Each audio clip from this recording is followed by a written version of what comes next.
It's about that time again this morning, everybody. 11:45 Eastern Time here. I want to thank you all for hanging out with me today. A thirsty Thursday in the trade room, and boy, what a day we had. We began our day like clockwork at 7:30 a.m. We put together our morning prep on the blog.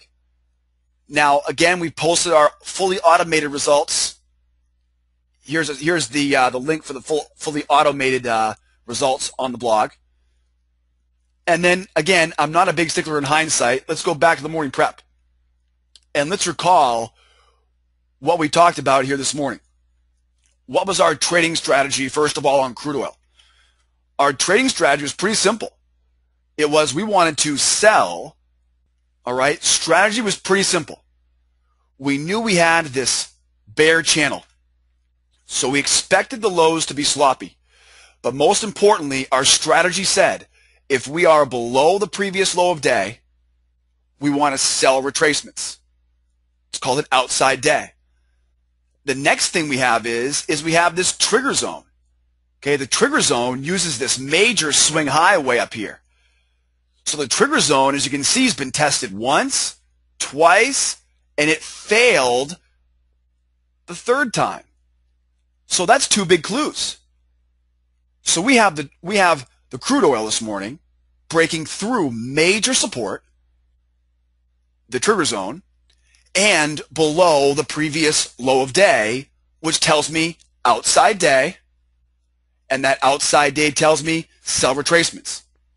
Now, the one wrinkle, yep, I see that, Jack, absolutely. Here comes that failure on the Russell. Look for the 21 wave first in the Russell, guys. 21 range wave pattern first in the Russell, and then sell below the 810s, right? Sell those 810s here on the Russell. Back here on crude. We knew it would be a little bit sloppy below because we had that channel low. So that was the only wrinkle we had to be aware of. And then we also knew we had this double bottom here, double top support, 95.90.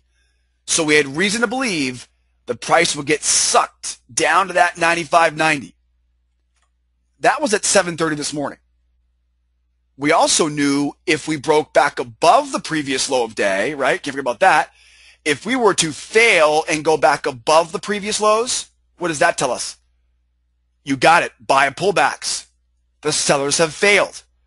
So we're sitting here this morning going, okay, it makes all the sense in the world if price goes below 97 for us to be selling retracements. But if those sellers aren't strong enough, if that retracement fails and it comes back up, we've got to be ready to look for a buying opportunity above 97.15.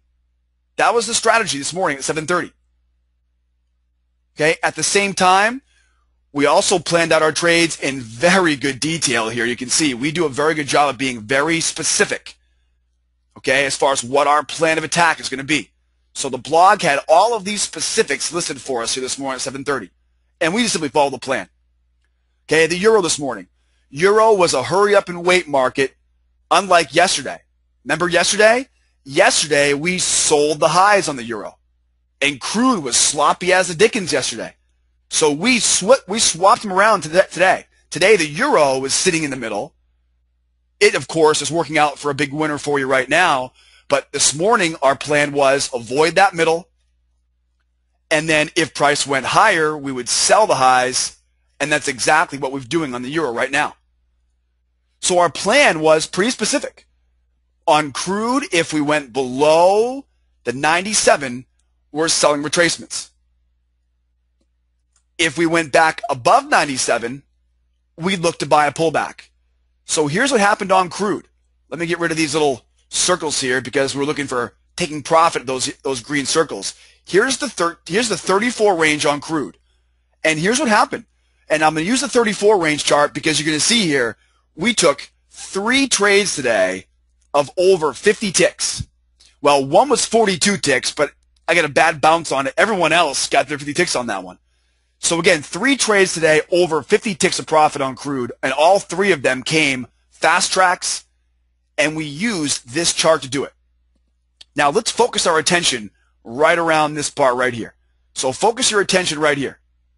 And what we had happen was, there's my 97, right? There's my 97. So we have the sellers are in charge below the 97. What happened? We came up and the buyers failed. When the buyers failed, we sold it. There you go. Better timing there. Okay, so at 8:30, okay, 8:30, buyers fail back above 97. That was where we got our first trade today. Buyers failed. We never got the pullback, did we, guys? Never got the pullback.